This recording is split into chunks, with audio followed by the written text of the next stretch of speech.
কলকাতা থেকে মাত্র 3 থেকে 4 ঘন্টা, উইকেন্ড শনি রবি কিংবা উইকডেজ, বছরের যখন তখন সারা বছর যে কোনো ছুটির দিন একটা নির্জন সমুদ্র সৈকতে ঘুরে আসা যায় এবং সেই সমুদ্র সৈকতের বিচ ক্যাম্পে দারুণ এনজয় করা যায়। উড়িষ্যা বালাসোরের দুবলাগড়ির ট্রিপল আর ক্যাম্প সাইট সিং হিসাবে এখানে রয়েছে বোটিং এর মাধ্যমে মিনি সুন্দরবন, ম্যানগ্রোভ অরণ্য ও আইল্যান্ড, তার সাথে জগন্নাথ মন্দির।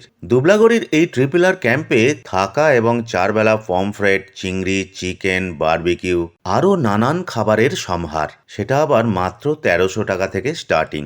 তার সঙ্গে যে কোনো ড্রিঙ্কস, ডান্স, গান, নাচ, নানান বিনোদনের ব্যবস্থা রয়েছে।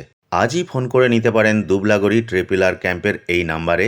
আর বিস্তারিত ভিডিও দেখার জন্য নিচের রিলেটেড ভিডিওতে ক্লিক করুন অথবা আমাদের এই channel travel blogger Subir subscribe করে নিন। এই ধরনের বহু ইনফরমেটিভ ভিডিও আমার চ্যানেলে পেয়ে যাবেন। তাহলে আর দেরি কেন, দুবলাগড়ি প্ল্যান করে ফেলুন।